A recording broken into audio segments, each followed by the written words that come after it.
Nossa relação com você vem de longe.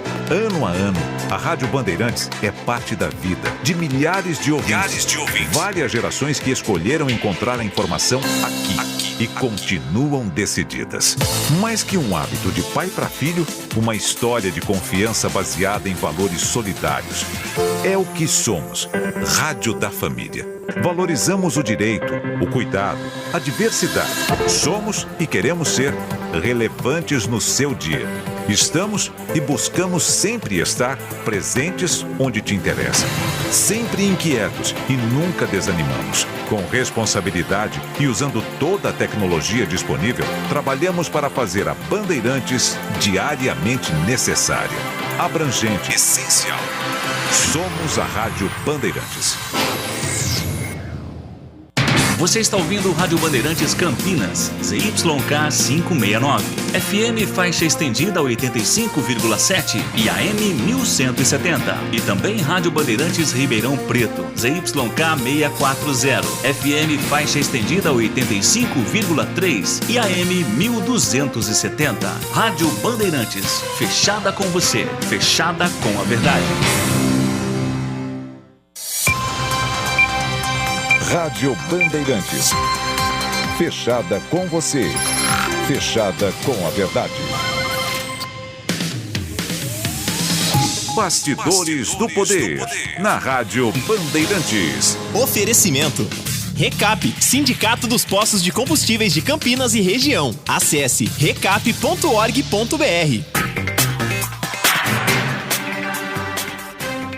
10h, 1 minuto. Um grande abraço para você que escolheu a Band Mais para continuar se mantendo muito bem informado nesta quinta-feira, né?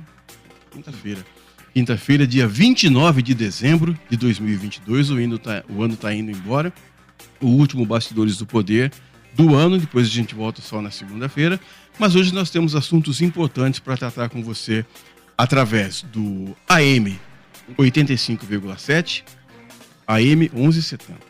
AM 1170, FM 85,7, Facebook, YouTube, Sinal de Fumaça, onde você ligar, você pega aqui a Rádio Bandeirantes. Você pode participar conosco através do 97102-1493, 97102-1493. Se você for mandar uma mensagem de texto, eu prometo ler para você todo o texto, se não for muito grande, senão eu dou uma reduzida aqui. E se for mensagem de áudio, você mande, por favor, em torno de 30, 40 segundos, para a gente poder colocar no ar a sua participação, a sua opinião aqui nos Bastidores do Poder.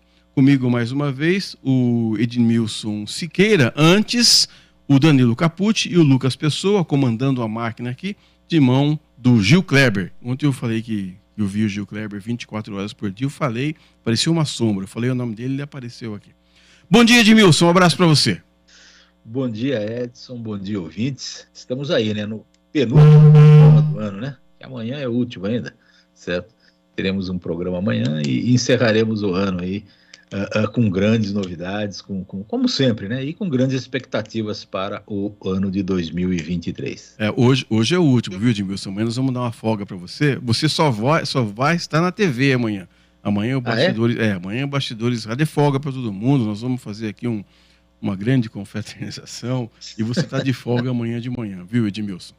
Eu não sabia, tá vendo só? Tá vendo? Amanhã você está de folga, mas hoje nós vamos trabalhar bastante porque nós temos vários assuntos para serem abordados aqui. Eu já vou começar com a nossa entrevista agendada para hoje. Nosso convidado aqui nos estúdios da Band é o Jonathan Roberto Pereira. O Jonathan é diretor de regularização fundiária da Coab Campinas.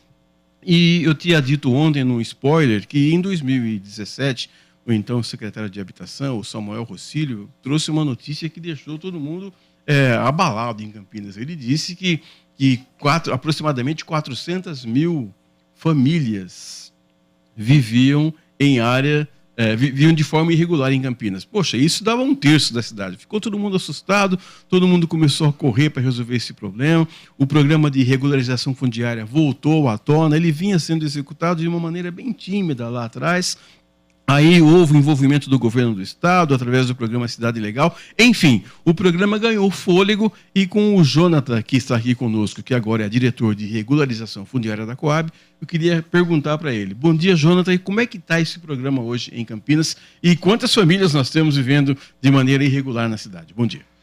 Bom dia, Edson. Bom dia, pessoal da Band que está ouvindo a gente aqui. Bom dia, Edmilson. Tudo bem? Cara, assusta, né? Falar de número de área irregular realmente assusta, né? Realmente, cara, se a gente pegar por quantidade, a gente tem esse número ainda estimado, tá? Nós dividimos, na verdade, a REURB por núcleos, né, de áreas aqui em Campinas. Hoje nós temos aproximadamente 417 áreas irregulares em Campinas. Dessas 380 aqui, elas estão classificadas como interesse social. Ou seja, né, a grande maioria dessas áreas aí, as famílias ganham até 5 salários mínimos. E como é que se faz para dar um jeito na vida dessas pessoas? Porque a gente sabe que morar de uma forma irregular, você tem problema com água, com esgoto, com iluminação, com asfalto. Como é que esse programa é tratado? Como é que essas famílias são tratadas? Eu acho que o primeiro ponto, Edson, que é importante comentar, que é o seguinte, né? O primeiro texto de REURB que trouxe uma discussão foi no Minha Casa Minha Vida, na 11977 de 2009. Ela trouxe assim, de uma forma muito mais aberta, trouxe alguns conceitos, mas ela não trouxe o regramento realmente, né? Como fazer REURB, né? 2017, a 13465, é a lei que trouxe, então, todo o regramento para a gente poder trabalhar com regulação fundiária. Ela trouxe o passo a passo mesmo, tanto no aspecto jurídico, o aspecto ambiental, o aspecto social e urbanístico. Então, ou seja, ela trouxe os 4 elementos principais aqui para poder trabalhar. E um dos elementos é isso, né? Nós temos que promover, né, na parte urbanística, o acesso ao esgotamento sanitário, a água potável, a drenagem, a pavimentação, né, a melhoria urbana, né? Então a 13465 ela obriga o município, de certa forma, a trazer isso. Então eu acho que a gente tem hoje aí uma cartilha aí que regra tudo isso pra gente. E o fato de você identificar que a família vive numa área irregular, não é simplesmente você identificar, ir lá e arrancar a família de onde ela está morando, né, Jonathan? Não, pelo contrário, né? A 13465 ela fala, resolva de fato que está lá. Né? Porque sabe que um ponto fundamental, Edson, a gente trocar nesse assunto, é que é o seguinte, né, cara? Quando a gente fala de regulação fundiária, a gente está falando de história de famílias, né? Essas áreas são antigas, tem 30 anos, 40 anos ocupado. Então, a mãe e o pai ocupou, o filho nasceu lá, e aí, às vezes, o órgão público vem, o governo vem e fala assim, eu vou te dar um apartamento a 50 quilômetros da sua história. A gente esquece esse impacto, né? Então, a 13465, ela traz essa sensibilidade. Fala, olha, resolve lá, tá lá. Né? Os vizinhos estão lá, a história da família está lá, então a gente tenta, lógico, né, no aspecto de risco, analisar isso, né? Se é risco, se a gente vai promover a remoção, mas se não é risco, a gente vai tentar consolidar aquela família naquele local, mantendo a sua história lá. Antes de passar para o Edmilson fazer a pergunta dele, eu queria aproveitar que você falou de área de risco, famílias em situação de vulnerabilidade. Nós estamos vivendo toda essa época aqui, todos os anos nessa época, chove muito. E a região de Souzas, ali, Joaquim Egídio, sempre tem uma área ali que é inundada, que é alagada. Nossas equipes estiveram ontem no Beco Mocasel, que você conhece bem, e um rapaz entrevistado ontem, ele disse assim, olha, eu moro aqui há 46 anos e isso aqui não muda nunca. Eu queria que você até falasse um histórico, Jonathan, porque eu tive notícia de que algumas famílias, para algumas famílias, foi oferecida a oportunidade de sair dali do beco, mas elas quiseram continuar ali. Eu acho que esse é o grande ponto nosso, né? Boca do Mocasel, Jardim do Lago, região do Satélite Íris, a gente tem vários pontos de alagamento. Santa Mônica, a gente tem vários pontos, né? O que nós começamos a fazer, Edson, e eu acho que isso que deixou a Coab Campinas num pedestal na REURB, né? A gente começou a fazer algo que o pessoal tratava como uma simplicidade, que é o laudo ambiental, né? Hoje, todas as áreas nossas de trabalho, nós estamos contratando os laudos ambientais. Mancha de inundação, o geotécnico e o hidrológico. Isso é fundamental para a gente trabalhar. O Beco do Mocasel, ele entrou agora no nosso trabalho, no nosso radar de atuação, tá? Ele entrou já esse ano e nós já contratamos todos os laudos, né? Tanto o geotécnico como o laudo ambiental, para a gente poder atuar com uma tranquilidade para saber exatamente quais famílias vão poder ficar e quais famílias por risco realmente comprovado. Vocês viram lá ontem a questão do alagamento, isso é muito sério. Né? E a gente precisa ter uma sensibilidade técnica para atuar nisso. Né? Então, se a gente tiver que promover as remoções por questões ambientais e por risco comprovado, nós vamos promover sim. Tá? E é aquilo que a gente fala, retirar uma família é retirar a história dela. Eu acho que esse trabalho é um trabalho muito difícil e graças a Deus a gente tem a equipe de social, né? Porque é a equipe de social que depois fica com esse rojão na mão aí para atuar junto com a gente e criar essa sensibilidade com as famílias. Mas a gente traz a família para o processo, a gente explica o risco. Vocês viram lá ontem, né? Saiu em todas as mídias aí, o risco que é. Então, para quem acha que reúne, pessoal, é só fazer desenho aí e é mal feito o nosso trabalho, não, pelo contrário. O nosso trabalho demora, porque a gente tem que ter a garantia de sobrevivência dessas famílias também no local. Edmilson. O Jonathan, é o seguinte, essas ocupações aí, 417 áreas irregulares, 400 mil famílias irregulares aí, é tudo consequência da falta de habitação para eles, né? Com certeza. Começa aí, eles não têm lugar para morar, eles invadem uma área, constroem um barraco de madeira, depois vira alvenaria, ninguém toma providência, e isso vai se alastrando. A Coab foi fundada em 1965, ela tem 57 anos de vida, ela foi fundada para resolver o problema de habitação em Campinas. Em 65, Campinas não devia ter 300 mil habitantes e uns 5 mil, se tivesse 5 mil residentes de déficit habitacional, era muito, certo? Hoje a gente está 57 anos depois com, no mínimo, 40 mil a falta de 40 mil residências de Campinas, que é o número mais ou menos, né, do déficit habitacional, além dessas 400 mil famílias em área regular. O que deu errado ao longo desses mais de meio século para que o problema fundiário o problema habitacional não fosse resolvido? Aliás, nem resolvido no Brasil, né, que são mais de 5 milhões de moradias necessitadas aí, e em Campinas particularmente também não funcionou, né? Parece que a missão da Coab ela está piorando a cada ano, né? Porque está com 40 mil de déficit habitacional hoje e começou lá atrás, com 3, 4 mil de déficit habitacional. O que deu errado na política habitacional brasileira, né? Eu não estou culpando a Coab em particular, mas parece que o mal é do Brasil inteiro, né? O problema nacional é que a habitação ela sempre foi deixada de canto. Isso é fato, né? Desde a extinção do BNH, a gente nunca teve nenhum programa que realmente conseguisse suprir a demanda habitacional. E a demanda habitacional hoje no Brasil são 6 milhões. Eu estive em Brasília recentemente para receber um prêmio pelo trabalho, inclusive da Coab de Campinas, e os números que foram apresentados para nós realmente é assustador. O déficit habitacional são 6 milhões e estima-se que até 2040 será necessário construir 1 milhão de habitação por ano. Então você imagina, Edmilson, fazer essa conta, né?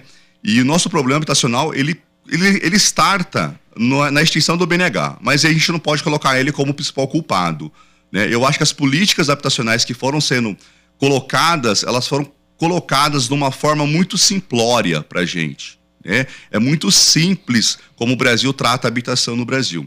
E uma coisa que a gente esquece é que se o governo não ocupa o lugar, a população ocupa.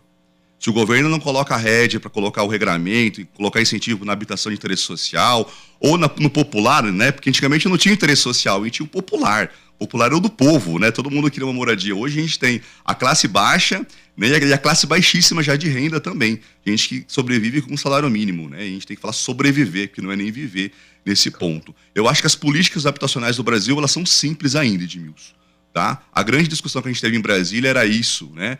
Como sobreviver, né? E as Coabs estão falindo, realmente, as Coabs estão fechando, mas a gente tem Coab Campinas, Coab Londrina, Coab de São Paulo, Ribeirão, as guerreiras aí se reinventando, né? A gente fala que em algumas secretarias, algumas temáticas, o pessoal mata o leão por dia, aqui a gente está matando dinossauro por dia, viu, cara, para poder sobreviver. Mas se a gente não tiver uma política de verdade e coloque a habitação, né? Não vou nem falar de Coab, coloca a habitação num pedestal, as outras políticas, tais como educação, saúde, segurança, a gente não vai conseguir atingir. Porque nada é melhor do que você ter uma moradia digna, né? Você ter sua família lá dentro, com segurança, para as outras políticas funcionarem. Eu acho que esse é o ponto que a gente ainda não conseguiu equilibrar no Brasil. E nenhum Minha Casa Minha Vida trouxe essa solução, hein?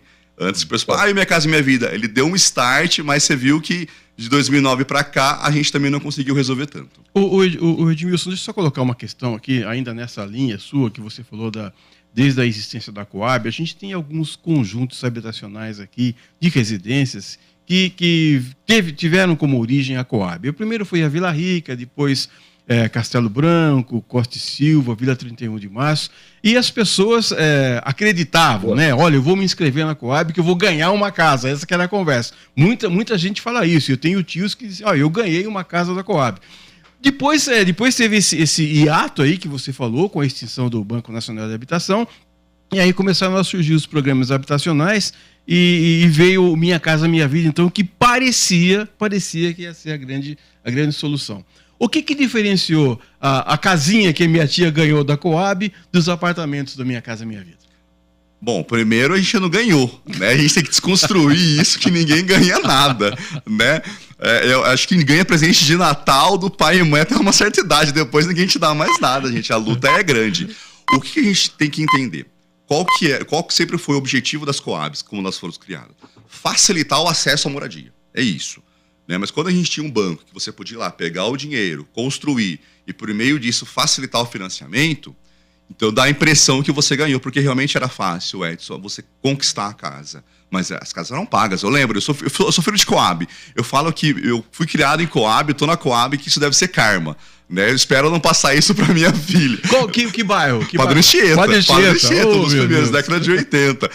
Mudamos lá, era tudo muretinha ainda, meu pai foi construindo, né? Terreno de 250 metros quadrados. Hein? Olha o que era esse terreno de Coab antigamente, né, Edson? Mas você tinha isso. E eu lembro do meu pai falar, agora minha família tem uma casa. Ele pagou no Banespa, eu lembro até hoje que isso marcou minha família. R$56 foi a última parcela dele. Então, R$56 foi a parcela de uma casa. E ele estava extremamente feliz. Eu lembro que ele falava, a gente atrasa tudo, a gente só não atrasa o pagamento da Coab. Né? Eu acho que essa cultura também da habitação foi mudando.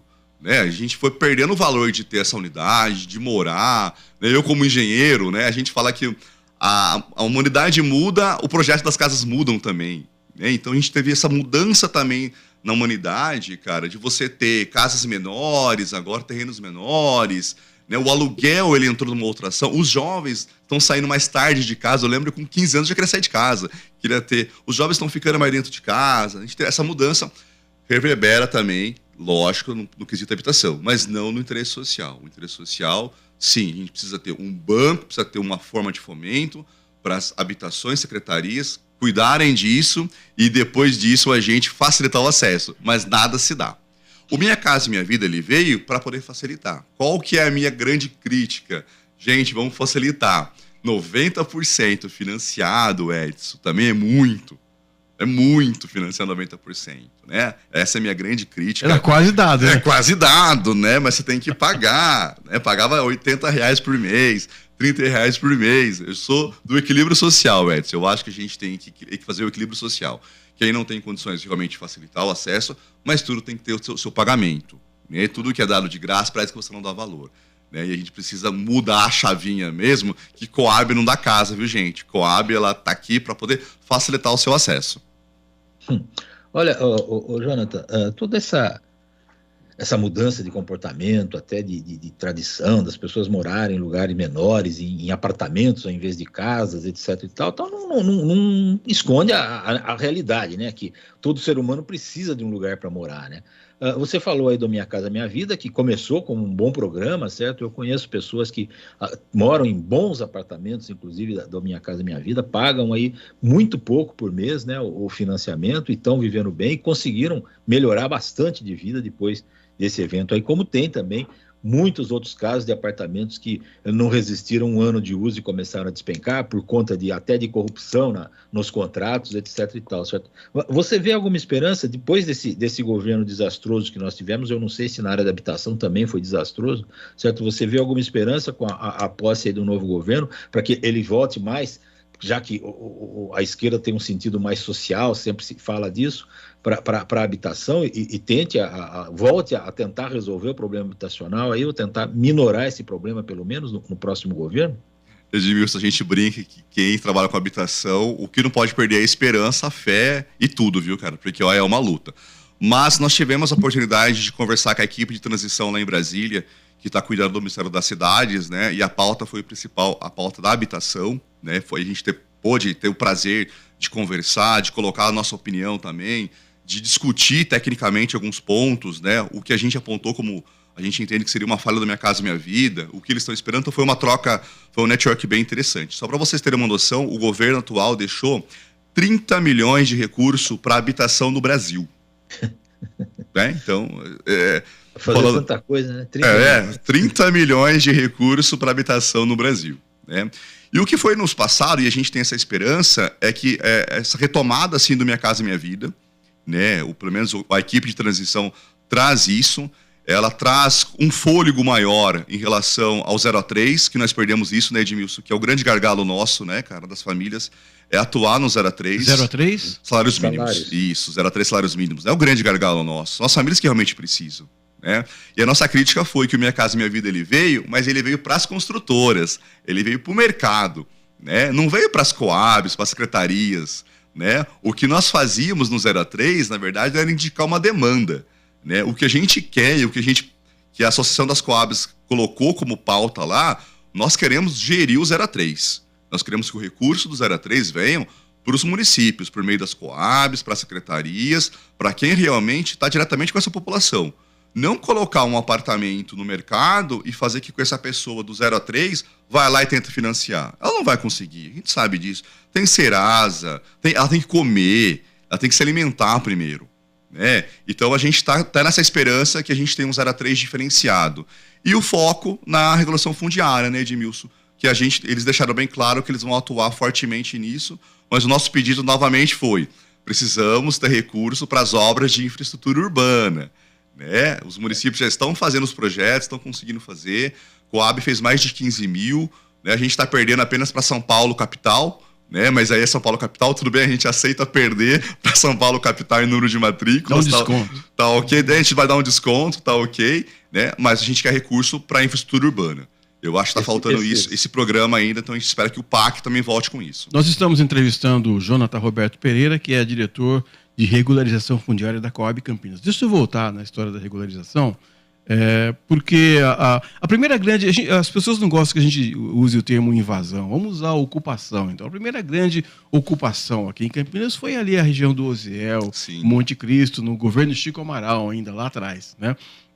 E aí, Jonathan, você tem esse tanto de gente morando lá e você, como o Edmilson falou, você não tem apartamento para oferecer, não é dado, mas oferecer o financiamento para todas essas pessoas. Mas também você não pode largar a pessoa lá sem asfalto, sem luz, sem água. Por outro lado, você vê as pessoas dizendo assim: mas então eu vou invadir um terreno aí. Tá mais fácil, né? Tá mais fácil invadir, como até o Edmilson falou no começo. Você não controla a invasão, dali a pouco me dá um título de propriedade e eu fico no lucro. Queria que você destacasse essa questão. Esse é um ponto importante que eu acho que é a maior briga que nós temos lá, né? E essa leitura é feita mesmo, né? E é o termo ocupação, né? Eu sempre brinco que o problema do Brasil de terras ele começou no dia 22 de abril de 1500. Quantas terras brasileiras foram ocupadas pelos portugueses. Daí para cá, a gente está tentando resolver até hoje, né? O problema fundiário do brasileiro, ele é muito sério, né? A gente está nessa luta defendendo até hoje. Por isso, Edson, que a gente da Coab aqui de Campinas, a gente está preparando para o próximo ano legislações que realmente a gente possa criar um modelo que fique de pé. A gente sabe que tem famílias que ocuparam as áreas públicas e em algum momento elas estão melhor de vida. Nós sabemos que tem famílias que têm comércio em áreas públicas, né? Então, para 2023, nós estamos já preparando um regulamento de legislações que vai começar a costurar um pouquinho dessa parte social, né? Dessa justiça social. Tudo bem, você ocupou uma área pública, mas você tem comércio. Eu não vou te dar propriedade. Vamos sentar para a gente conversar, vamos criar um modelo aqui agora que você possa comprar essa área, que você possa continuar o seu comércio. Ele também não vou te tirar, mas eu não posso te dar uma propriedade, não é moradia. Né? Então a gente está para 2023 aí já com arcabouço de legislações aí. O Jonathan, essa legislação vai contemplar aí as áreas de risco, por exemplo, porque manter famílias, né, as famílias que invadiram ou que ocuparam, né, usando áreas de risco, elas estão ali correndo risco de vida, né, podem morrer e o poder público acaba sendo às vezes responsabilizado por isso. Essa legislação vai permitir que por força de uma ação mais forte, né, da própria ação de polícia, tirem essas famílias da área de risco e, claro, ofereçam para eles um lugar mais seguro para morar? Sim, Edmilson. Além de ela contemplar, nós estamos hoje validando tudo com os laudos ambientais, né? Que era uma coisa que ficava muito... tá tirando porque tem uma APP. Não. O que nós fizemos? Nós temos uma licitação aberta pela Coab. Hoje a gente está trabalhando com 68 áreas, e as 68 áreas aqui a gente está atuando nisso, que é para poder realmente comprovar tecnicamente que aquilo é um risco, né? A própria 13465, ela fala que eu não posso regularizar em área de risco. Ou eu tiro o risco, sano o risco, faço obra de infraestrutura, né, faço o que eu tenho que fazer para manter a família. Caso contrário, é remoção, né? A lei federal traz muito claro isso para o município, né, dessa segurança dos moradores. Só para você ter uma ideia, se a gente for tratar de linhas férreas, as linhas férreas, não só em Campinas, mas a grande maioria das linhas férreas no Brasil são ocupadas, todas são riscos. Todas. Né? Ocupou a linha férrea, na chamada faixa de domínio, tudo é risco. E nós, ano passado, nós começamos a mapear todas agora, fazer o cadastro social de todas as famílias, atualizar para que a gente possa, inclusive em parceria com as concessionárias, né, com as rodovias, fazer um trabalho em conjunto. Porque a faixa de domínio são deles, né? Eles têm que preservar também. Fazer um conjunto, uma força-tarefa para que a gente possa criar um modelo aí, não vou falar um modelo de PPP, mas um modelo de parceria. Né? A faixa de domínio está ocupada, o município promove a remoção, você promove a estruturação dessa faixa, a proteção dela, vamos criar um modelo, né? E precisa. E a área de risco, Edmilson, tem que deixar claro, ela não é regularizável, a não ser que por obra eu consiga tirar, senão o processo é remoção. A gente não tem ouvido falar muito em novas ocupações, há um trabalho nesse sentido, Jonathan? São os 3 pilares que a gente defende, né? Regularizar novas habitações e segurar a contenção. Para segurar, Edson, porque senão eu estou segurando a torneira lá na frente e alguém está furando o meu cano aqui ao longo. O vazamento continua. Né? O trabalho ele é intenso, é uma equipe reduzida, a equipe de contenção, mas é uma equipe que tem isso. Sabe o que é um ponto fundamental que eu acho que é legal a gente colocar aqui? Quando a gente trouxe a associação dos bairros para dentro da Coab. Trouxe a liderança, explicou o que é o processo, a gente dá curso para eles e a gente ganha os fiscais. Né? A gente falou, olha, vocês têm que trabalhar em conjunto com a gente. Então eles ligam, tá ocupando uma área aqui, estão fazendo isso aqui. Então, com essa vigilância que a gente ganhou da liderança também, esse apoio, ficou mais fácil da gente conter. Porque Campinas é gigantesco, né, cara? Campinas, você teria que deixar aí pequenas equipes em cada área ocupada hoje, né? Então, esse apoio da liderança ajudou. E a pessoa que quer ocupar uma área, ela não quer saber se é área residencial, se não é, se é área de APA. A gente tem problemas lá na região do Campo Grande. O cara não quer saber, ele viu uma brechinha lá, ele põe uma cerquinha de arame farpado e fala, daqui ninguém me tira. Ele vai. A gente precisa, inclusive, que o Ministério Público também tenha esse apoio com a gente. A gente precisa contar também com todas as esferas, né, Edson? Porque só jogar nas costas do município isso também não dá conta. Mas hoje, eu acho que depois de 2017, que realmente o próprio Ministério Público, né, os juristas aí entenderam que não é um trabalho mal feito. A REURB ela tem um problema, ela está conseguindo resolver e ela está sendo hoje uma política habitacional para os municípios que realmente sabem trabalhar, uma boa ferramenta. Então, eles estão comprando a briga com a gente também, estão ajudando, trabalhando em conjunto. Edmilson. Então, e o governo do estado, como é que entra nessa equação aí? A gente falou muito de governo federal, governo municipal, o governo do estado teve um programa aí de habitação também, certo? Campinas participou dele, tem previsão de, nesse novo governo agora, continuar participando, melhorar, como é que é? O Edmilson tem sim, cara, que é a Cidade Legal.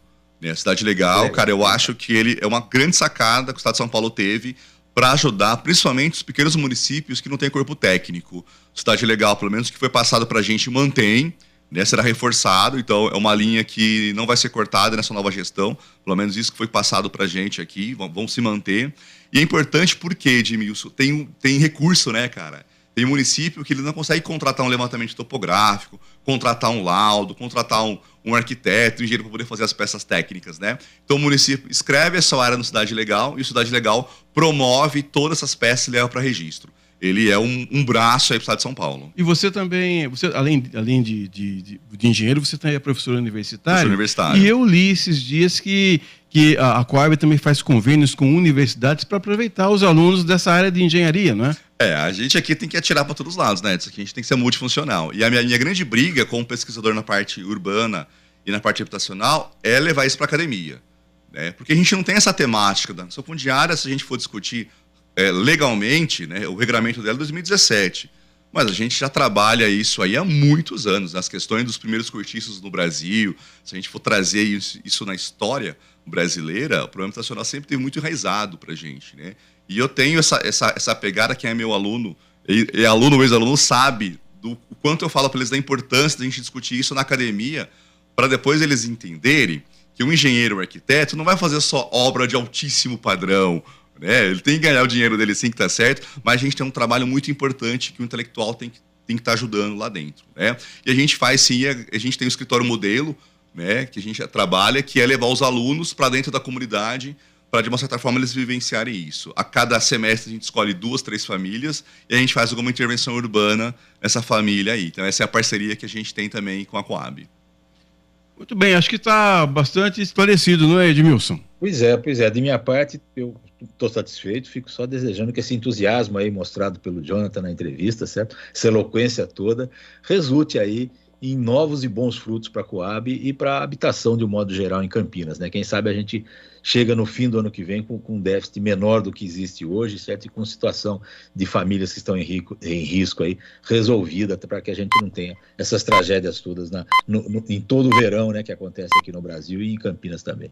O quinto sinal está marcando 10 horas e 30 minutos. Antes de encerrar a entrevista aqui com o Jonathan Roberto Pereira, que é diretor de regularização fundiária da Coab Campinas, quero registrar aqui a participação da Maria, do Campina Verde. Esperei muito tempo pela Coab, comprei na minha casa. Ela diz assim: bom dia a todos, parabéns ao programa, o entrevistado Jonathan é um ótimo esclarecedor, parabéns e bom início de ano a todos. A Maria do Campina Grande, mandando um abraço para você, Jonathan. Obrigado, Maria. É isso. Muito obrigado. Jonathan Roberto Pereira, diretor de regularização fundiária da Coab Campinas. Tendo alguma novidade nesse sentido, você nos avise, por favor. Você nos concedeu uma boa entrevista. Tenho certeza que os ouvintes ficaram satisfeitos. E numa próxima oportunidade você receberá o convite para participar de novo conosco. Muito obrigado. Eu que agradeço o convite, a oportunidade, a gente poder estar discutindo aqui. E já vamos deixar daqui um tempo, Edson, voltando aqui com novidades. Falar, olha, fizemos isso, saiu um apartamento novo, batemos mais de 30 mil matrículas. A ideia é a gente trazer, e a gente precisa de vocês aí, pessoal sempre apoiando. E vamos trabalhar aí, um ótimo ano para todo mundo, muita luz, e vamos rir mais esse ano, que a gente precisa de um ano com muita alegria e pouca tristeza agora. Então fica um desafio para você, que quando tiver novidade, você, por favor, nos dê um furo, em primeira mão aqui no... Primeira mão vai ser de vocês, então, tranquilo. Obrigado, Jonathan. Obrigado, gente. 10 horas, 31 minutos, daqui a pouco a gente volta. Este é o Bastidores do Poder. Até já.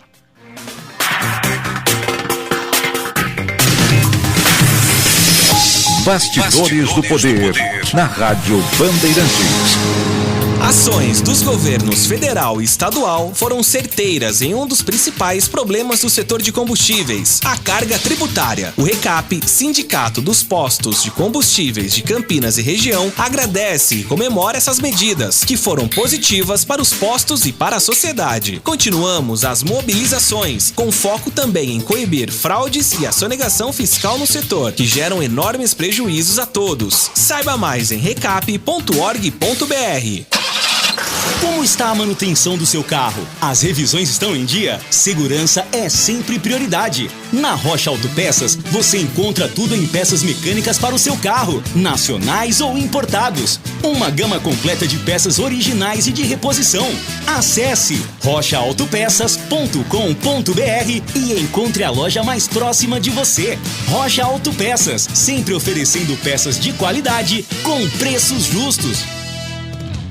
Agora, News Drops com Henrique do Vale, direto de Nova York. Uma controversa restrição de fronteira da era Trump vai permanecer em vigor enquanto os desafios legais se desenrolarem, disse a Suprema Corte. Uma decisão que garante que as autoridades federais continuarão a expulsar rapidamente migrantes nas fronteiras dos Estados Unidos, pelo menos nos próximos meses. Desde março de 2020, a medida conhecida como Título 42 permite que os agentes de fronteira rejeitem imediatamente os migrantes que cruzaram a fronteira sul em nome da prevenção do Covid-19. A ordem é uma vitória para os estados liderados pelos republicanos, que instaram a Suprema Corte a intervir, a bloquear a opinião de um tribunal inferior que ordenou o término da autoridade. Os defensores da imigração denunciaram o uso da autoridade de saúde pública, argumentando que era um pretexto para impedir que os migrantes entrassem no país. Em sua ordem, o Tribunal Superior diz que ouviria os argumentos do caso em fevereiro. Enquanto isso, a Guarda Nacional do Texas instalou 2 milhas de cercas de fronteira na área de El Paso, no Texas, enquanto o número crescente de imigrantes enfrenta incertezas. E dias após a mortal tempestade de inverno que atingiu grande parte do país, os desafios estão ainda longe de terminar em Buffalo, no estado de Nova York. Pelo menos 31 pessoas morreram no condado de Erie, no estado, e o número continua aumentando à medida que as autoridades verificam as casas e os carros de quem ficou preso na neve. A polícia militar está ajudando a impor uma proibição de dirigir em Buffalo, enquanto mais de 7.000 funcionários de serviços públicos passam por árvores quebradas e postes o tempo todo para restaurar a energia. No país, outras 25 pessoas foram mortas na tempestade em 11 estados. Você ouviu News Drops aqui na Rádio Bandeirantes.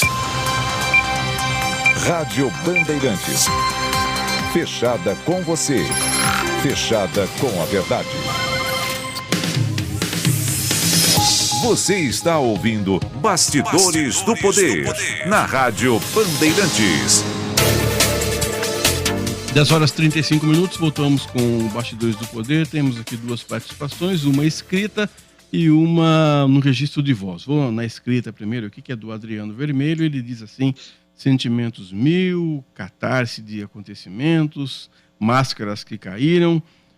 Nos percebemos cercados por toda a fragilidade moral possível encontrada no preconceito da discriminação e da intolerância. 2022 foi para mim um divisor de águas. Nada mais será o mesmo. Sementes de ódio foram plantadas e o desrespeito em um acordar político, e tudo isso acabou germinando, crescendo, alimentando a intolerância, a violência e a raiva desmedida. Está meio pessimista aqui o Adriano Vermelho com 2022, viu, Edmilson? Dá para perceber mesmo, embora em muitos pontos ele tenha razão, né, dessa disseminação do ódio, da raiva por aí, certo? É um perigo para a população. Vamos ver se os ânimos se acalmam, né, o espírito do ano novo paire aí sobre as pessoas e as pessoas tenham um bom senso de perceber que política não é guerra. Ouvinte no ar. Olá, bom dia a todos, DJ Alê. Eu quero aproveitar esse tempo, Edson e Edmilson, para desejar a vocês uma passagem de ano melhor do que vocês estão esperando, muito melhor. Feliz, saudável, alegre, com a família, a vocês e a todos que nos ouvem, inclusive todos os colaboradores, funcionários e responsáveis pelo programa e pela Bandeirantes, tá? Um grande ano novo para todos nós e que dias melhores venham, se Deus quiser. Grande abraço, DJ Alê.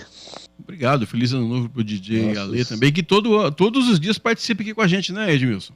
Pois é, são nossos desejos também, que ele continue como um ouvinte assíduo e, claro, nossos agradecimentos pelos votos dele aí de feliz ano novo para todo mundo. Agora, voltando para o mundo real, estou lendo uma nota aqui dizendo que a operação da Polícia Federal prendeu, o termo aqui usado pela nota, foi bolsonaristas suspeitos de atuar em noite de vandalismo em Brasília. Isso também parece que não vai acabar nunca, hein? Ou então vai acabar depois da posse, né? Talvez acabe depois da posse, mas já a notícia de que novas caravanas estão sendo formadas aí e tal, a notícia não é muito correta ainda, depende de uma confirmação, eu espero que não, né? Certo? Mas a gente colocou essa notícia com destaque hoje, quando eu coloquei, tinha dois bolsonaristas, né, presos com essa. E agora a Folha de São Paulo já está informando que são 4. Houve uma prisão em Brasília, outra no Rio de Janeiro, e que são essas duas que havia na parte da manhã, que começaram ontem à noite, né, aliás. Essas prisões de hoje de manhã já foram feitas mais 2 prisões em Rondônia. Não tem o nome ainda, mas tem mais 2 prisões em Rondônia. E elas fazem parte da Operação Nero, aí, né, que são 11 mandatos de prisão e 21 mandatos de busca e apreensão, certo? Então é a Polícia Federal trabalhando muito para ver se contém essa onda de terrorismo, né, que se abateu. Não é nem mais com relação a protestos que ocorreram em frente aos quartéis ou protestos em redes sociais ou coisas irregulares desse tipo. Não, é terrorismo mesmo, certo? Porque esse pessoal estava se preparando para causar um caos em Brasília e tentar provocar, como um deles confessou aí, tentar provocar um caos para provocar uma intervenção aí no governo e com as consequências que eles estão precisando impedir a posse do Lula, o que é uma aberração também, né, em termos de democracia, né? O Lula foi eleito legalmente, numa eleição limpa, que não se provou em momento algum que houve fraude, certo? E então ele tem mais que tomar posse. Com todas as medidas, infelizmente, vai ser uma posse que é festiva, sempre foi. Todas as posses no Brasil que eu conheci, tirando a dos generais da ditadura, né, as outras posses de eleição direta foram festivas, teve festa em Brasília, com passagem de faixa ou não, né, certo? Mas e essa, pelo jeito, embora vá ser festiva, estão programados vários eventos por toda Brasília, né? Tem muitas caravanas se formando para irem para Brasília, participar da festa. O PT está vendendo um kit com camiseta, eu participei daquelas camisetas, eu estava lá, aquela coisa toda, né? São um clima de festa, que é normal numa posse de um presidente eleito. Agora, infelizmente, a segurança nesse ano está sendo 1000 vezes mais forte do que precisaria ser num momento como esse, né? Está sendo totalmente forte, com operações que antecedem a posse, com a proibição de porte de arma, já desde hoje, se eu não me engano, de amanhã, não é proibido mais circular com arma, a não ser pessoas envolvidas diretamente na segurança. Então, são medidas que infelizmente têm que ser tomadas, mas é triste a gente ver que a posse de um presidente eleito, né, que é o momento máximo da democracia, é a eleição, certo? Que isso a gente devia ter festas para comemorar esse tipo de coisa, concordando ou não com o presidente eleito, né? O importante é que a democracia continue, e, no entanto, a gente está vendo todas essas medidas de segurança e esse clima de tensão em Brasília e em outros estados também, porque parece que a gente inconformada que a democracia siga seu rumo. Uma outra nota também, hoje em destaque na mídia brasileira, que o Lula, buscando uma equação para que o MDB, o PSD e o União Brasil tenham 13 ministérios cada. No meio desses arranjos aí, o presidente convidou o deputado federal Paulo Teixeira, do PT, para assumir o Ministério do Desenvolvimento Agrário. Ele estava cotado originalmente para o Ministério das Comunicações. O presidente vai dando um jeito aí de agradar todo mundo, né, Edmilson? Muita gente que participou da campanha, né, nessa frente que ele formou aí, e mais, né? Pessoas que não participaram da campanha ao lado dele, mas que estão vendendo o apoio agora no Congresso Nacional, que o Lula está precisando. E aí já surge esse tipo de coisa, né? O Paulo Teixeira foi convidado para o desenvolvimento agrário, que ele não é nem muita praia dele, o negócio dele é mais comunicação mesmo, mas tirou a comunicação justamente para que o Ministério das Comunicações seja oferecido ao PSD ou à União Brasil. Parece que vai ficar com a União Brasil, certo? E também o Ministério da Pesca, ou seja, os 37 ministérios, o que já é um negócio absurdo, né? Mas o Lula está tendo que fazer tudo isso para contentar todo mundo. Muita gente, ele quer formar maioria no Congresso, certo? E para formar essa maioria, ele vai ter que distribuir ministério para todo mundo aí.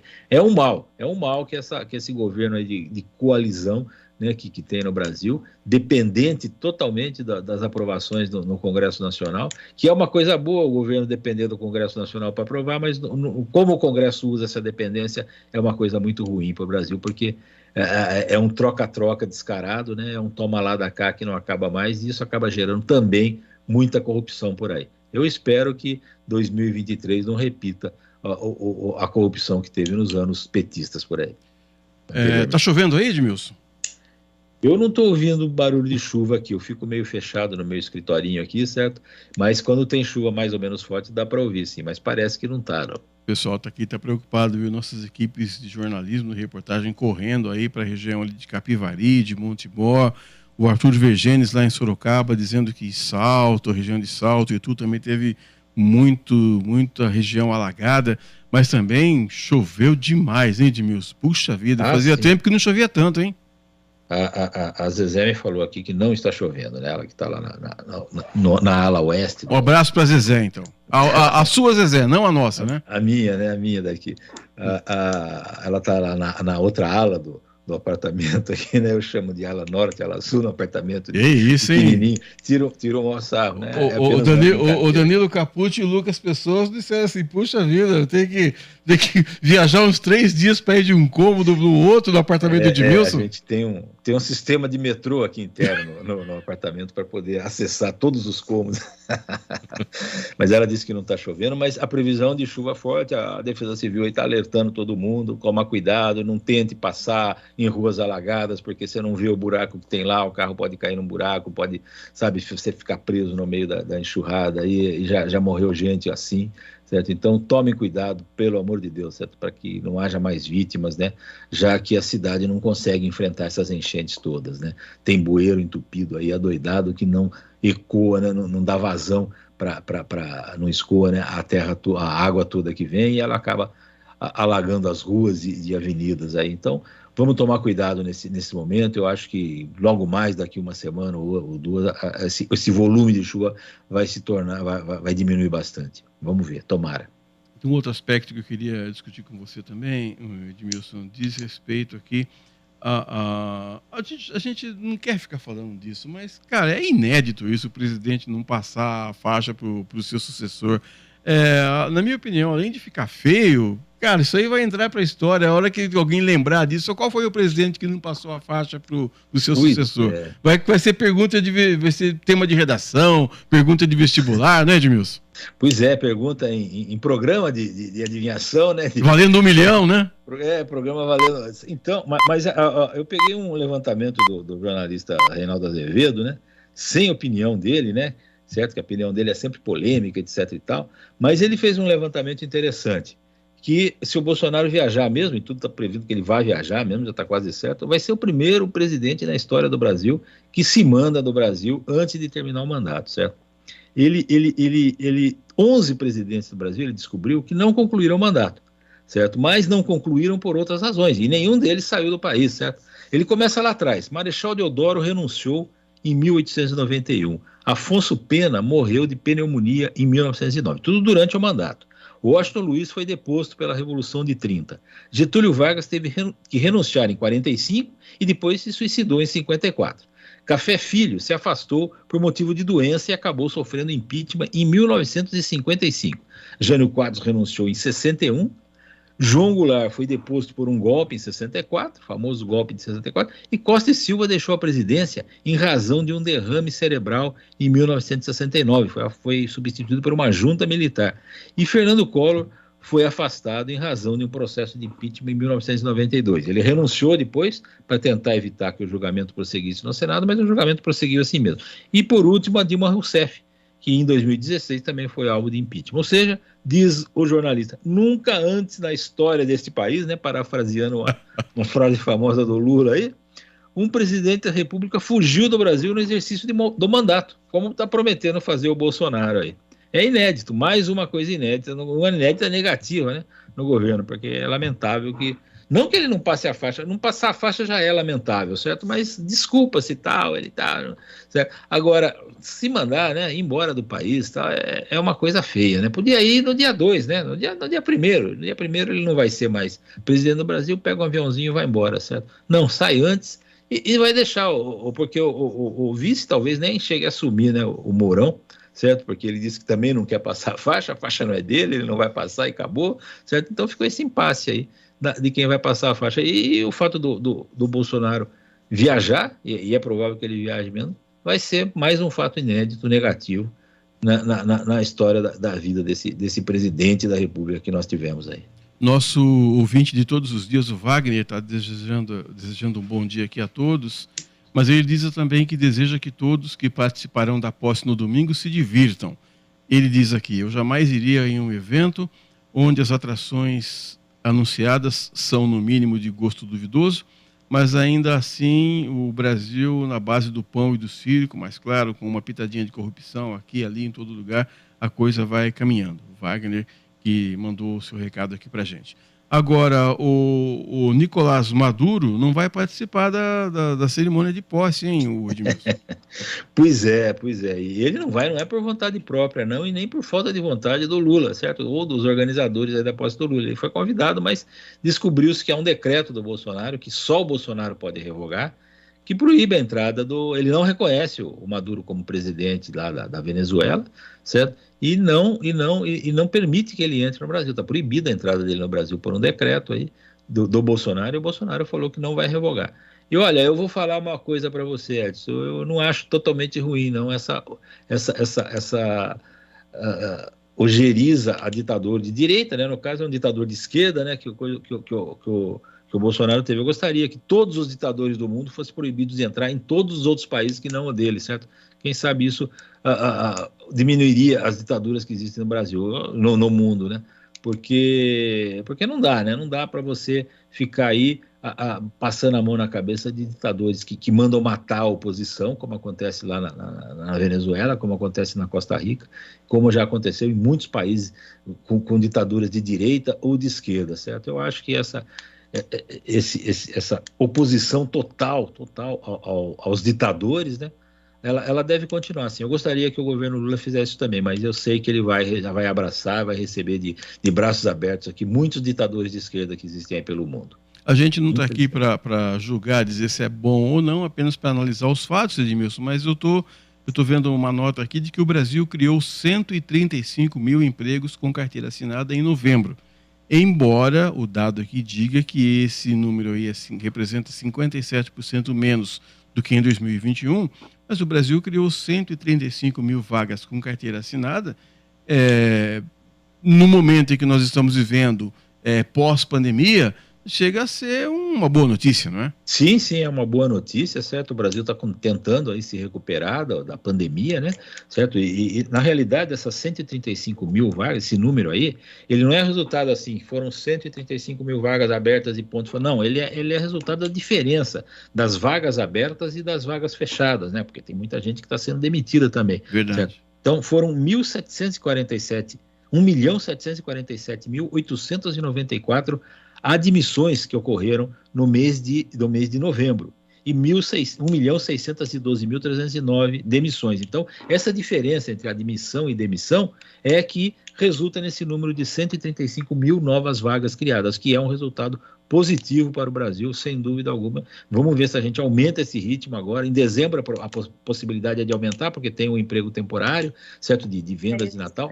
Provavelmente vai aumentar. E quem sabe em janeiro, fevereiro, a coisa continue num ritmo bom e a gente consiga diminuir o déficit de emprego no Brasil, que é uma coisa terrível, né? É a pior coisa que pode acontecer para um trabalhador, é ele ficar sem emprego e depois não ter renda mais para cumprir os seus compromissos, para botar comida na mesa da sua casa.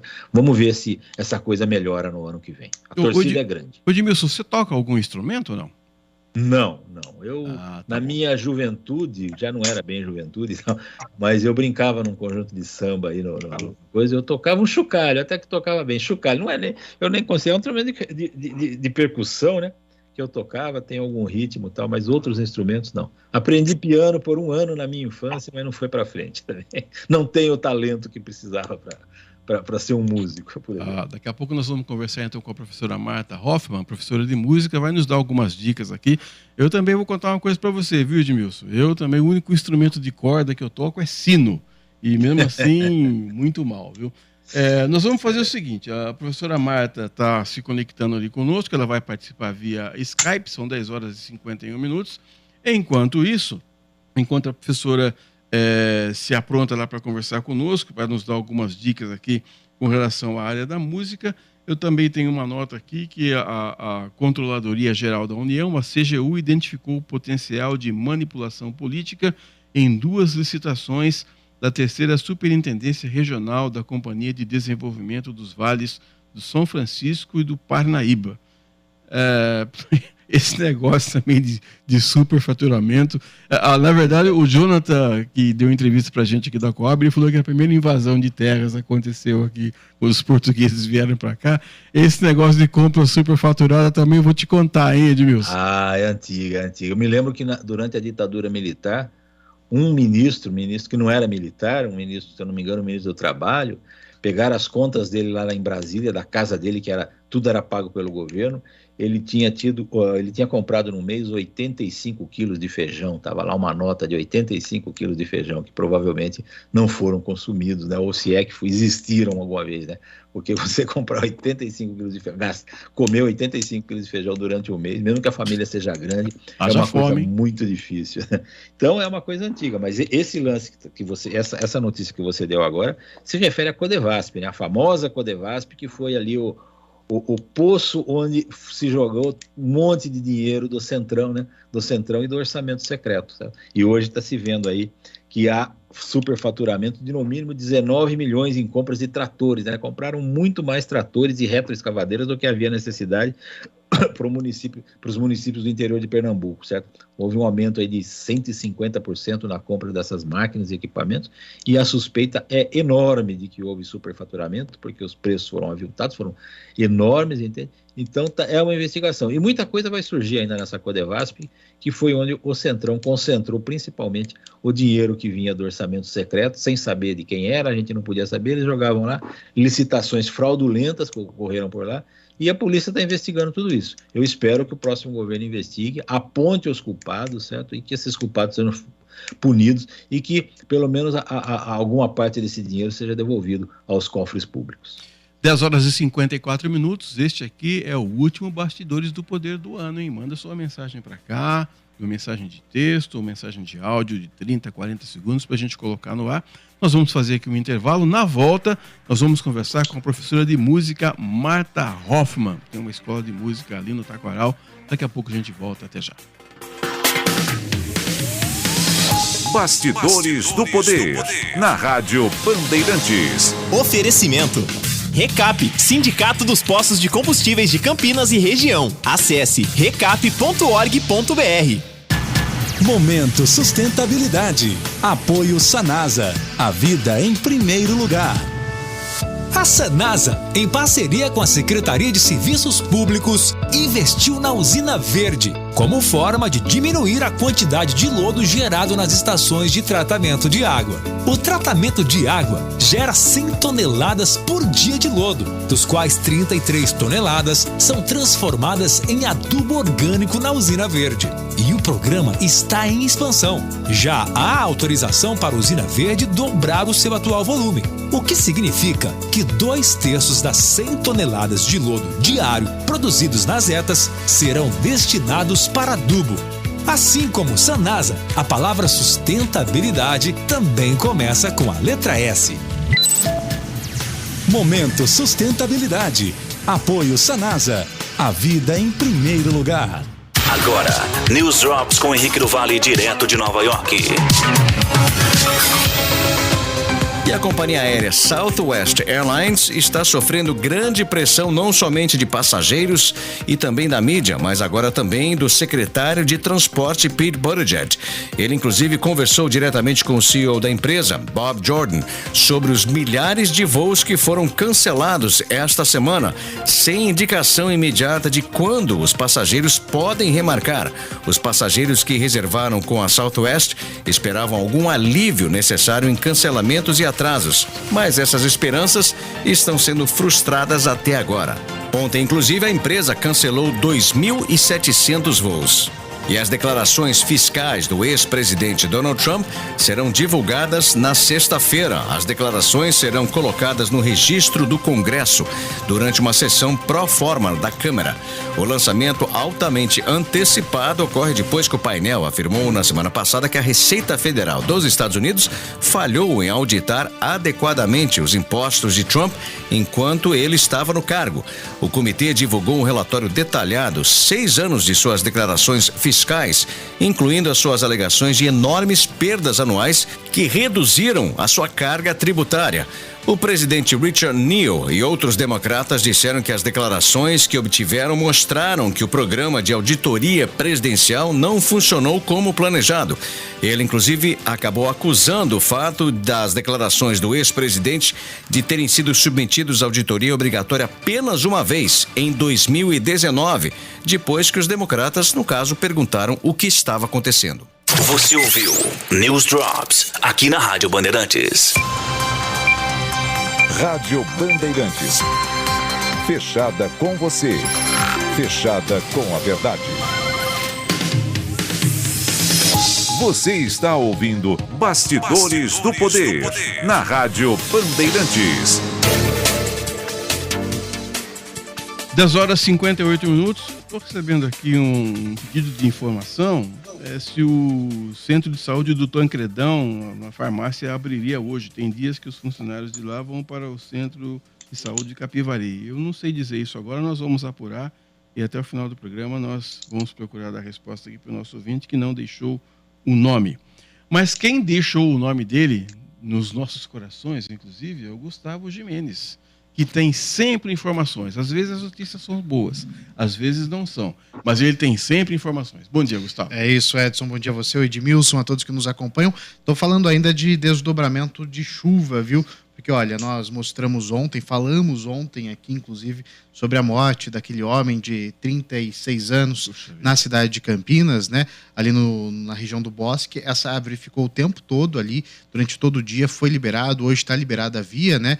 De fato, uma tristeza enorme com essa morte. A prefeitura, inclusive, está investigando para entender o que havia com aquela árvore para ver a queda. A gente sabe, é uma árvore centenária, uma figueira de mais de 100 anos que nasceu ali no Bosque.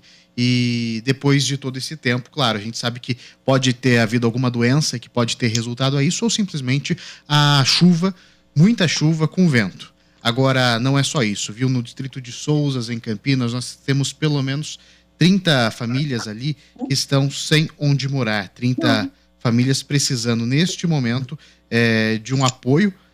Foram pelo menos ontem a distribuição de 30 cartões Nutrir, de acordo com a própria Prefeitura de Campinas, além do oferecimento de um abrigo.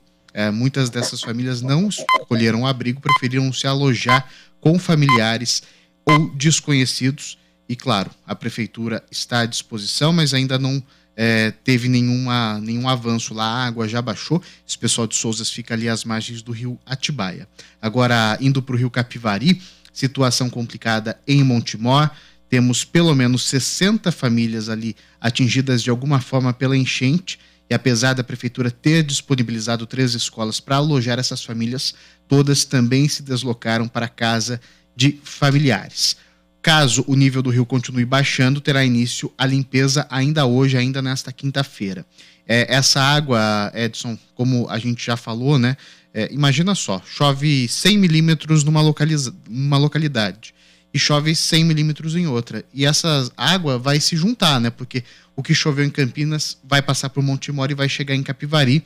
E em Capivari há um nível alto do rio, né? Já houve o transbordo dele, já houve o transbordamento que acontecia aos 2 metros. Temos aí pelo menos 2,40 na atualização mais recente, que é das 8 horas da manhã.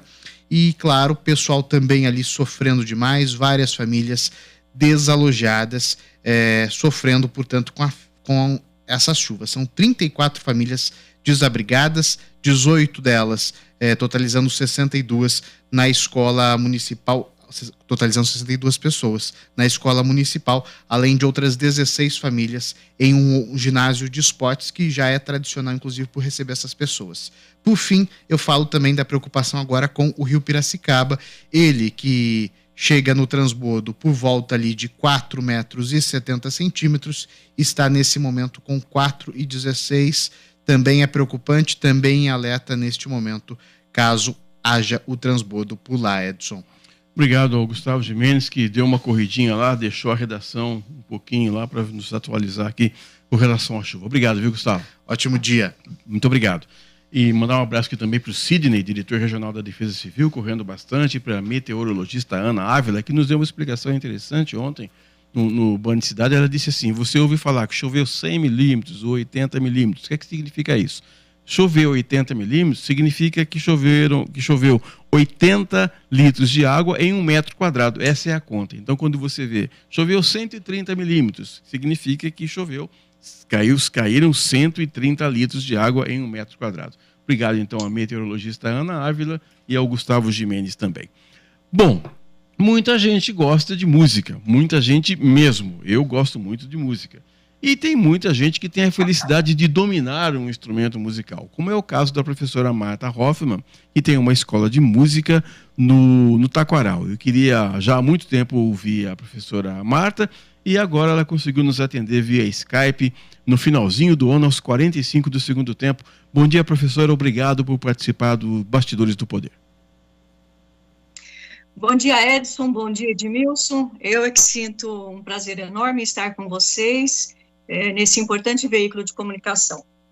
Agora, professora Marta, como é que a gente faz para aprender a tocar um instrumento? A gente tem que começar com quantos anos? Bem, é o seguinte, eu vou abordar rapidinho 2 pontos. Primeiro seria a musicalização e a segunda seria a educação musical. O ideal estarmos atentos à musicalização a partir dos 3 anos de idade, ou até antes. Dizem os médicos que um bebê em gestação com 24 semanas já tem a capacidade de ouvir. Então, dessa idade gestacional, se os pais colocam música, o bebê já consegue ouvir. E essa música fica meio que no inconsciente do bebê. E quando ele chora após o nascimento, se você colocar esse tipo de música que ele ouviu durante a gestação, ele é capaz até de se acalmar, ele relembrar isso aí. Mas vamos falar sobre musicalização infantil. Seria a partir dos 3 anos de idade, e muitas escolas desenvolvem esse processo de musicalização, que visa já um monte de boas perspectivas futuras. Estimula a audição, sequenciamento de sons, coordenação motora, desenvolvimento, raciocínio, uma série de coisas. Sem falar que esse tipo de musicalização envolve crianças da mesma idade. E também devemos lembrar que criança ensina criança. Elas gostam de imitar as outras coleguinhas. Então, seria a partir de 3 anos a musicalização infantil, num processo lúdico, num processo divertido, em que ela passa a gostar de ouvir sons e cantar. E até mesmo o gestual é compreendido nessa fase de idade. Isso é um recado importante para ser dado para os pais, né, professora? Porque às vezes o pai tem gosto pela música, ou ele fica meio embalado. Igual as mães colocam as filhas para fazer balé normalmente. E às vezes o pai quer colocar numa escola de música e quer forçar a barra. Fala, você vai lá porque eu estou mandando. E às vezes não funciona, né, professora? Claro, sem dúvida nenhuma. Vai depender muito do gosto pessoal dos pais, né? O pai geralmente gosta, as mães também, que o filho aprenda algum instrumento musical.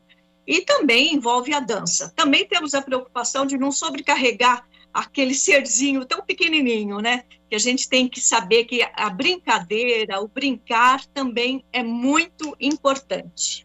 Agora, depois que eu já vou passar para o Edmilson, mas depois que você fica grandinho, acho que fica mais difícil, principalmente se você não tiver a coordenação, né, professor? Eu conheço gente, por exemplo, que não consegue conversar e subir escada ao mesmo tempo. Aí não dá para aprender, é complicado, né? Não, é sempre possível. O ideal é que uma criança comece com uma idade entre 6 e 9 anos a se dedicar a um instrumento. Passada aquela fase de musicalização, então vem a decisão por um instrumento, ou até mesmo com 6 anos ela possa conhecer vários sons, instrumentos para decidir-se por um. E aí sim começa o processo de educação musical. Professora, eu tive o privilégio de ter aulas de música, né, no ginásio, né, no antigo ginásio, né? Quem não sabe, o ginásio é a segunda etapa, era a segunda etapa da vida da gente. Fazia 4 anos de primário, depois vinha o ginásio, né? E nesse ginásio eu tive 2 anos, pelo menos, de aula de música, e ali formava-se um gosto pela música, né? Porque a professora ensinava como é que era a música, a gente cantava, ela tocava piano, tinha um piano na sala, tinha uma sala de música no colégio que eu estudava, né? No grande, saudoso culto à ciência, né? E isso parece que não existe mais, né?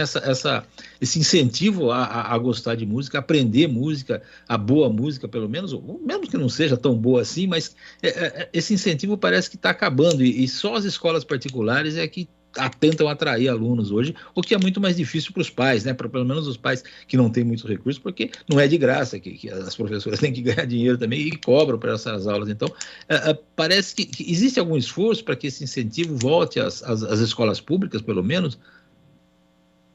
Olha, seria o ideal. Infelizmente, tudo isso que você falou, Edmilson, é verídico.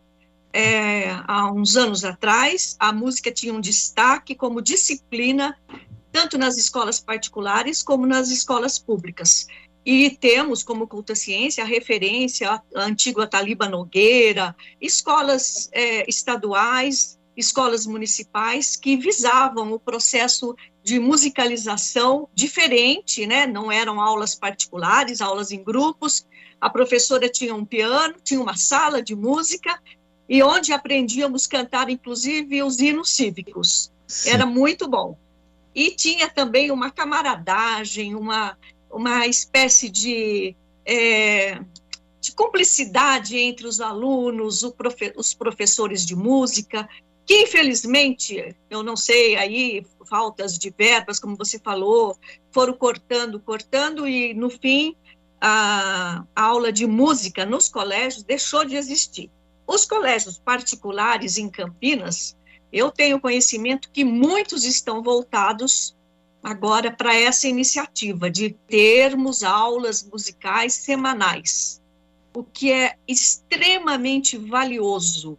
Acredito até que se a música, assim como o esporte, né? Mas como eu sou professora de música, então eu vou dar uma ênfase especial para a música. A música, ela abranda sentimentos, ela une pessoas de idades diferentes, e talvez não tivéssemos tanta violência como temos hoje entre os jovens, se as aulas de músicas estivessem presentes nas escolas públicas, e mais ainda nas escolas particulares.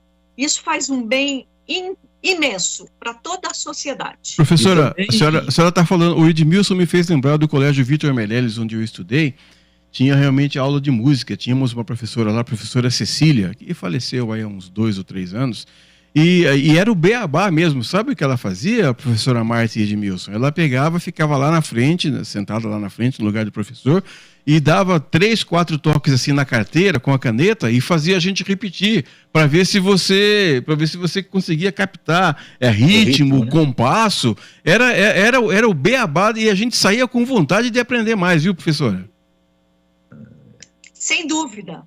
Isso ajudou muito. E nós devemos a essas professoras, esses professores dedicadíssimos que faziam com que o aluno gostasse de música, gostasse de ritmo. Isso nós perdemos, infelizmente, nas escolas públicas. Nós não temos mais essa dimensão que a música atingia de uma forma muito salutar. E ajuda no ensino de um modo geral também, né? O inglês, por exemplo, eu comecei a aprender inglês, assim, muito por causa das músicas. E eu cheguei a levar nas classes, nas aulas de inglês no colégio, discos, né? Os famosos compactos simples, com a letra da música em inglês, certo? E a professora dava isso em aula e traduzia pra gente, mostrava as diferenças e tal. Era uma aula de inglês com música que acontecia. E não só nessa matéria, outras matérias podiam ter também usufruir desse particular, né? Então isso parece que está sendo deixado de lado, e seria muito bom, que a senhora disse que pelo menos as escolas particulares estão tentando voltar com isso, seria muito bom que isso acontecesse de novo, né? Quem sabe o poder público também percebe aí o grande benefício que a música pode trazer para todo mundo, né? Agora, professora, quanto tempo para eu tocar piano assim, igual o João Carlos Martins, por exemplo, igual Arthur Moreira Lima? Quanto tempo, não vai dar tempo, Edson, não vai dar tempo. Obrigado, hein? Obrigado, hein? Eu tenho um amigo na IPTV, que é o Oswaldo Luiz, ele sempre fala que eu tenho mais passado do que futuro, mas também não precisa ficar escancarando isso, né? Não, de forma geral, vamos dizer assim, a música seria importante aprender-se desde pequeno, né? Desde criança. Mas nada impede que um adulto venha a estudar, a apreciar, tocar um instrumento. Por quê? Primeiro, o adulto, ele sabe que ele não tem esse tempo para estudar. Geralmente ele trabalha, ele tem família, outros afazeres, então o tempo de estudo dedicado a um instrumento torna-se pequeno. Mas mesmo assim, tem programa disponível, programas bons de música, onde o adulto é inserido de uma maneira diferente. Ele não passa pelos mesmos passos que uma criança, mas ele consegue tocar, sim. E ele é envolvido por isso, porque é extremamente gratificante. Mas tem que ter um pouquinho de alma de artista, porque senão ouve música em qualquer lugar, né? Mas o fato de você participar de uma obra, de você tocar, é que te faz um pouquinho artista. E você tocando, mesmo que não seja uma perfeição, faz um bem extraordinário para a mente. É um relax total. Além do que, basta ter um violão que já junta a gente em volta, né, professora? Sem dúvida. Olha, eu costumo falar para os meus alunos que a música é tão chamativa, é tão convidativa, que se você estiver num lugar público, na rua ou num shopping que tenha música, as pessoas param, ficam olhando, mesmo que sejam rapidamente, e elas são tocadas por aquele momento tão mágico. Há um tempo atrás, na Estação da Luz, colocaram um piano.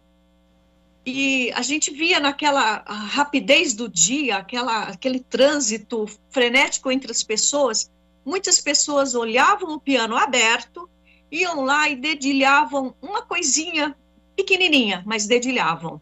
A USP também colocou em várias unidades um piano, onde as pessoas podiam tocar um pouquinho, principalmente os alunos, mas era aberto a todos. Uma outra iniciativa muito legal que nós temos atualmente em Campinas é o COCR, o Centro de Oncologia Campinas. Eles disponibilizam um piano, e está aberto esse piano, tem uma plaquinha para quem quiser tocar. Então, num momento difícil em que os pacientes se encontram lá, quem quiser, paciente ou acompanhante, vai lá, toca um pouquinho. Parece que as coisas tornam-se um pouco mais leves. Aqui em Campinas nós temos um programa chamado Primeira Nota, que também ensina musicalização também para pessoas de comunidades carentes ou para quem quiser aprender também. Isso que a senhora está falando é importante. Aqui no Brasil ainda não há muito essa cultura que a senhora falou de estação de trem, mas se você for para a Europa, para os Estados Unidos, invariavelmente cada estação de metrô, de trem, tem alguém tocando alguma coisa lá, e as pessoas contribuem porque elas entendem que aquele instrumentista está ajudando a melhorar o mundo com sua música. É um baita de um sentimento muito bonito, não é, professora? É extraordinário, Edson, você tem razão total. Em Viena, eles disponibilizam pianos nas praças, a céu aberto. Tem um plástico bem grosso que, quando ameaça qualquer chuvisco ou chuva, claro que o piano vai se deteriorar mais rapidamente, com certeza. Mas quem estiver passando nas praças e vê que vai chover, já cobre o piano. Passou a chuva, alguém vai lá, abre, dedilha o piano um pouquinho, toca um pouquinho, e isso faz bem para a alma. Nós estamos cercados de muito estresse, de muitas preocupações, e a música tem o poder de acalmar, de deixarmos um pouco mais leves durante os dias, que não são fáceis. Algo mais com a professora, Edmilson? Eu só queria perguntar uma opinião dela no caso, certo? Eu sou provavelmente bem mais velho que ela, certo? E sou de uma geração que viveu assim uma fase áurea da música brasileira, né? Anos 60, os festivais e tal, tanto que os ídolos daquela época estão aí até hoje fazendo coisas boas, ou então cantando as coisas que eles fizeram nesses anos todos, que com grande aceitação até hoje, né? Eu nem preciso citar nomes aqui, mas eles estão aí, certo? Hoje parece que a música é uma coisa muito mais de consumo rápido do que era anteriormente, né? Dificilmente um hit aí dos anos 2000, 2010, por exemplo, ele permanece assim no tempo, como os hits dos anos 60 e 70 permanecem até hoje, né? A senhora acha que piorou essa coisa toda, ou existe música boa sendo feita, mas que não é tão divulgada quanto era anteriormente? Infelizmente eu tenho que concordar com você, Edmilson, porque a música hoje é uma música mais imediatista. Então, ela corre o risco de estarem fazendo sucesso numa semana e na semana seguinte ou no mês seguinte já desaparecer. E como aumentou muito o número de compositores, a fixação por essa música, porque às vezes ouvimos uma música e depois da segunda, terceira vez é que a gente aprecia de fato.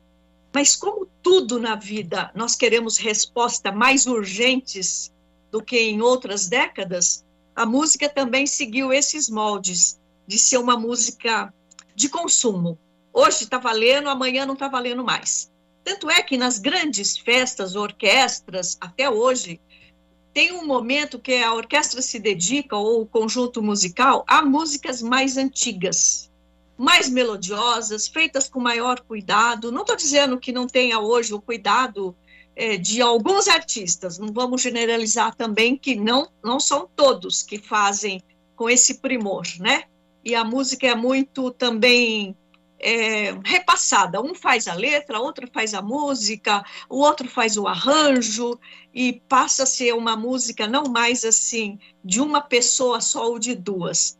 Ela passa a ser uma música aqui que o povo está gostando. Vamos trabalhar com esse ritmo. É uma música para vender. Muito bem, professora Marta Hoffmann, estou recebendo um recado aqui do João da Vila Nova, está dizendo que em Campinas havia um piano na rodoviária Ramos de Azevedo. Eu não me recordo. A senhora se recorda disso, professora? Não me recordo disso, mas se ele está falando, né? O Danilo Capucci aqui de meu lado está dizendo que tinha. Você foi tocar também, não? Não, ele disse que passou bem longe para não passar vergonha. Professora, quem quiser conhecer a sua escola, quiser conhecer os métodos que a senhora tem, faz como? Os contatos seriam por telefone, né? Nós estamos agora num período de recesso, mas a escola fica na Rua Antônio de Castro Prado, 443, no Taquaral, de fácil acesso. A gente não trabalha com quantidade de alunos, mas sim com qualidade. Então, os nossos alunos são bem orientados, os pais, quando crianças, adolescentes, passam a ter uma participação muito grande, e os adultos são recebidos com muito carinho e incentivados. Obrigado, nós somos professora. Vizinhos aqui, viu, professora? Eu moro na José Vilagelim Neto, aqui do lado da Antônio Castro Prado. Bem próximo mesmo, bem próximo. Eu não sabia. Está convidado já a retornar aos seus estudos de música, Edmilson. Tá bom, depois de 60 e poucos anos, eu vou voltar. Vamos ver, né? Eu gosto de música. É só você fazer um download que a música vem. Eu continuo cultivando música. Eu e um amigo jornalista, o Ronaldo Faria, nós temos um blog de música na internet, chama Musicólatras, né? Que todo dia, um dia ele, nós escrevemos sobre um CD que nós temos, né? Ele tem mais, eu tenho pouco, eu devo ter uns 1.500 CDs, mas ele tem mais de 10 mil, e a gente escreve todo dia sobre isso num Daria para você repetir o nome do blog? Musicólatras. Musicólatras. Certo? Tá muito importante. No Blogspot, a gente só fala de música. Lá eu falo principalmente de jazz, né, que é a minha praia maior, e bossa nova, essa coisa toda. E ele fala de todos os gêneros lá, certo? Então a música está na minha vida, assim, sempre esteve e vai continuar tendo para sempre. Certo. Mesmo que eu não volte a aprender piano, certo? Ficam com os instrumentos. Fica uma dica aí também para os administradores, colocar um piano aí nas estações, né, nos shoppings, né, nos supermercados, para as pessoas praticarem um pouquinho. Professora Marta Hoffmann, muito obrigado por sua participação, sua aula que a senhora nos deu aqui. Um feliz ano novo para a senhora, para o seu marido também, o Zé Carlos, para toda a família. Eu que agradeço, Edson. O convite seu, do Edmilson, em participar, em falar um pouquinho de música, que é a minha paixão, realmente. Que Deus os abençoe, com um ano novo cheio de coisas boas. Amém. Okay? Muito obrigado. Muito obrigada. 11h21, vamos ao nosso intervalo, daqui a pouco a reta final dos Bastidores do Poder. Até já. Bastidores do Poder, na Rádio Bandeirantes. Ações dos governos federal e estadual foram certeiras em um dos principais problemas do setor de combustíveis, a carga tributária. O RECAP, Sindicato dos Postos de Combustíveis de Campinas e região, agradece e comemora essas medidas, que foram positivas para os postos e para a sociedade. Continuamos as mobilizações, com foco também em coibir fraudes e a sonegação fiscal no setor, que geram enormes prejuízos a todos. Saiba mais em recap.org.br. Todos os domingos, a partir das 7 horas da manhã, a Rádio Bandeirantes transmite a Santa Missa direto da Paróquia Santa Rita de Cássia, situada na Avenida Jesuíno Marcondes Machado, 670, na Nova Campinas. Participe das celebrações ou acompanhe pelo rádio. Rádio Bandeirantes. Fechada com você. Fechada com a verdade. Você está ouvindo Bastidores do Poder, na Rádio Bandeirantes. Muito bem, 11h23, finalzinho aqui dos Bastidores do Poder, nosso último programa do ano.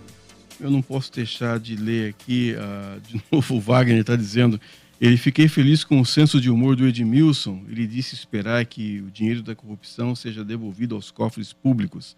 Ele está dizendo aonde? Na Suíça? E disse que você tem um bom senso de humor, viu, Edmilson? É o Wagner. Senso de humor, sim.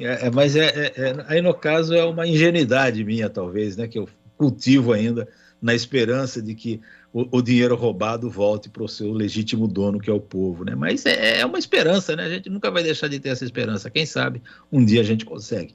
Bom, está tudo pronto para a posse do presidente, dos governadores, dos ministros a partir da próxima semana, e que a gente possa ter, não abandonar nunca o sentimento de esperança, que a gente sempre tem que ter esperança, e a gente vai aguardar para ver o que vai dar. Quem vai viajar tem que tomar cuidado nas estradas, está chovendo muito, verifica o carro direitinho, se vai viajar de avião, verifica a carteira de vacinação, o passaporte está certinho, visto para não ter nenhum dissabor de última hora. E o resto é só... O Papai Noel já veio para alguns, não veio para outros, mas a ceia já está sendo preparada, não é, Edmilson? Sim. Vamos pensar, né, no ano de 2022 como uma travessia, né? Porque foi um ano muito difícil, principalmente para a democracia, certo? E a eleição do Lula, goste ou não dele, e quem me conhece sabe que eu não sou exatamente fã do Lula, do PT, desses governos de pseudo-esquerda aí, essa coisa toda. Mas a eleição dele, a gente não pode negar, foi um triunfo da democracia, porque o governo Bolsonaro estava caminhando por um rumo que não era bom para as liberdades democráticas, para o Estado democrático de direito. Infelizmente, certo? Ele enveredou por esse caminho e a democracia teve que reagir e continua reagindo ainda, certo? E a eleição limpa, direta, transparente, foi uma resposta que o Brasil deu, né, que as instituições brasileiras deram a essa tentativa terrível de transformar o Brasil numa ditadura militar, certo? Que a gente sabe, sim, estava entre as intenções do Bolsonaro e dos grupos que o apoiam até hoje, certo? Infelizmente, isso foi o que aconteceu no Brasil. A gente espera, então, que essa eleição, que, gostando ou não do Lula, eu repito, sirva de exemplo para aqueles que continuam querendo que o Brasil se transforme num regime de força, num regime ditatorial, num regime autoritário. Não vão passar, certo? Os democratas vão resistir, certo? Eu continuo sendo um dos democratas. Resisti dentro do que eu pude à ditadura militar durante 20 anos, né? A gente foi oposição, mesmo correndo o risco de ser preso. Eu não fui preso, ainda bem, certo? Mas eu era resistência, era democrata e não aceitava aquela ditadura, com a falta de liberdade toda, a censura toda que existia, o impedimento de se eleger nossos representantes diretamente, certo? Então, isso era muito ruim para o Brasil, certo? Tanto que o que o Brasil é hoje é muito resultado daqueles 20 anos de ditadura militar, que pode ter feito algumas coisas boas em alguns setores, mas no geral, transformou o Brasil no que é hoje, num mar de estatais, num mar de corrupção também, que havia muito, mas a gente era proibido de falar, certo? E hoje a gente colhe os frutos ainda daquela época, certo? Tivemos governos corruptos, como o do Sarney, como o do Collor, certo? Como, infelizmente, também do Lula, certo? No governo Fernando Henrique, a corrupção diminuiu um pouco, por conta até da virada econômica que teve, que foi uma virada positiva, certo? E que a gente colhe também frutos positivos disso até hoje, né? Com uma moeda que não é a moeda que era antigamente, mas ela continua sendo uma moeda bem melhor do que a que existiu nos governos de Sarney e Collor, com inflação de mais de 1000% ao ano, que era um absurdo, né? Que corrompia todo o nosso salário, e hoje a gente luta para que essa inflação não volte, para que a economia entre novamente em novos rumos, e que em 2023 seja uma tentativa, pelo menos, né? Vamos ter a esperança de que a economia volte a funcionar e que o governo Lula tome juízo, né? Que o Lula e o PT tomem juízo e percebam que o Estado querendo mandar totalmente na economia não é um bom caminho. Os países civilizados e desenvolvidos foram por outros caminhos, e esses caminhos estão aí como exemplo para todo mundo. Basta a gente adotá-los, que o Brasil tem sim condição de ir para frente, de se desenvolver e trazer mais felicidade para todo o seu povo. Edmilson, um feliz ano novo para você, para sua esposa Zezé, para os seus familiares e para os nossos ouvintes também. Para todo mundo, para você também, Edson, para a nossa turma toda aí da Bandeirantes, um feliz 2023 para todos. Nós voltamos na segunda-feira, agora vem aí o Nossa Área, na apresentação do Edu Pinheiro e também do Antônio Lupe, os locutores mais bonitos aqui da Band. A gente volta na segunda. Um abraço, feliz ano novo, até lá.